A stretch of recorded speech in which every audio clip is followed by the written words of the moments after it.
नुकतेच काही दिवसांपूर्वी निवडणूक आयोगाने 2024च्या लोकसभा निवडणुकांचा निवडणूक कार्यक्रम जाहीर केला आहे।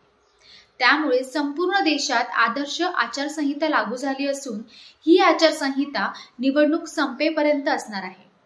त्यामुळे या आचारसंहितेचे पालन सर्वच राजकीय पक्षांसह सर्वसामान्यांना देखील काटेकोरपणाने करावे लागणार आहे। निवडणूक आयोगाच्या या आचारसंहितेचे उल्लंघन केल्यास शिक्षा देखील होऊ शकते। त्यामुळे आचारसंहिता म्हणजे काय? देशात पहिल्यांदा आचारसंहिता कधी लागू झाली? आचारसंहितेत काय सुरू आणि काय बंद? सामान्य लोकांनाही आचारसंहितेचे नियम लागू आहेत का?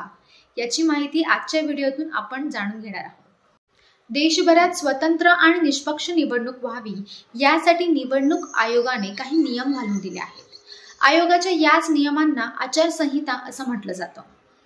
लोकसभा अथवा विधानसभा निवडणुका दरम्यान या नियमांचे पालन करणे हे सरकार, नेते मंडळी आणि राजकीय पक्षांसाठी बंधनकारक असते।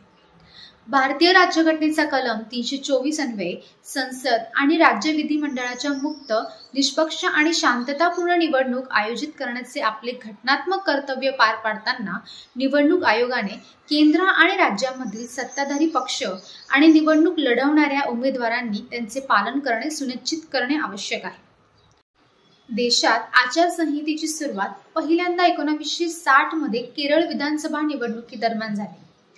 तर 1962 सालच्या लोकसभेच्या निवडणुकीत पहिल्यांदा सर्व देशभरात आदर्श आचारसंहिता लागू झाली।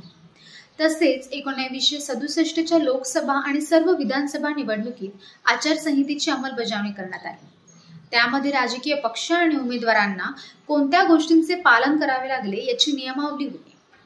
निवडणूक आयोगाच्या मते आचारसंहितेचे सध्याचे स्वरूप हे गेल्या 60 वर्षाच्या प्रयत्नांचे आणि विकासाचे परिणाम आहे। त्यामुळे आदर्श आचारसंहिता हा निवडणुकीदरम्यान सर्व राजकीय पक्षांना स्वीकारावा असा नियम आहे। प्रचार, मतदान आणि मतमोजणी सुव्यवस्थित, योग्य आणि शांततेत पार पडणे हा त्याचा उद्देश आहे। निवडणुकीच्या काळात आचारसंहिता लागू झाल्यावर काय सुरू राहणार, काय बंद राहणार हा सर्वसामान्य नागरिकांना पडणारा प्रश्न असतो।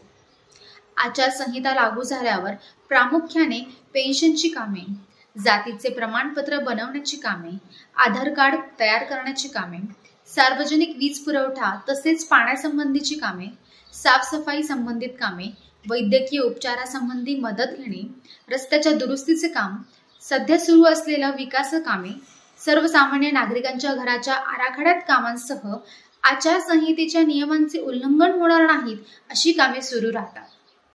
आचारसंहिता काळात सार्वजनिक उद्घाटनाचे आणि भूमिपूजनाचे कार्यक्रम बंद राहतात। तसेच नव्या कामांचा स्वीकार करता येत नाही। सरकारी कामांचे होर्डिंग्स, फ्लेक्स, बोर्ड लावता येत नाही। जी बोर्ड यापूर्वी लावलेली असतात ती काढली जातात अथवा कुणाला दिसणार नाही अशा पद्धतीने ती झाकली जातात। नेत्यांना मतदारसंघात राजकीय दौरे आयोजित करता येत नाही। सरकारी वाहनांना सायरन लावला जात नाही। शासकीय भवन, कार्यालयात पंतप्रधान, मुख्यमंत्री, राजकीय व्यक्ती यांचे फोटो लावता येत नाही।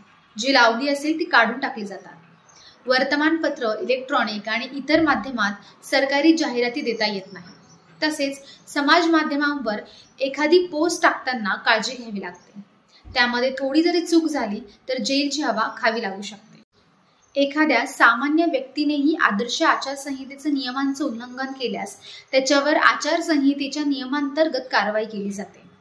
म्हणजेच तुम्ही जर एखाद्या राजकीय नेत्यासाठी प्रचार करत असाल तर तुम्हालाही आचारसंहितेच्या नियमांबद्दल जागरूक राहावे लागते। एखाद्या राजकीय नेता तुम्हाला या नियमांबाहेर जाऊन काम करण्यास सांगत असेल तर तुम्ही त्यांना आचारसंहितेच्या नियमांबद्दल सांगून असे करण्यापासून रोखले पाहिजे। कारण असं कोणतेही कार्य केल्यास किंवा नियमांचे उल्लंघन केल्यास कारवाई आणि अटक होऊ शकते।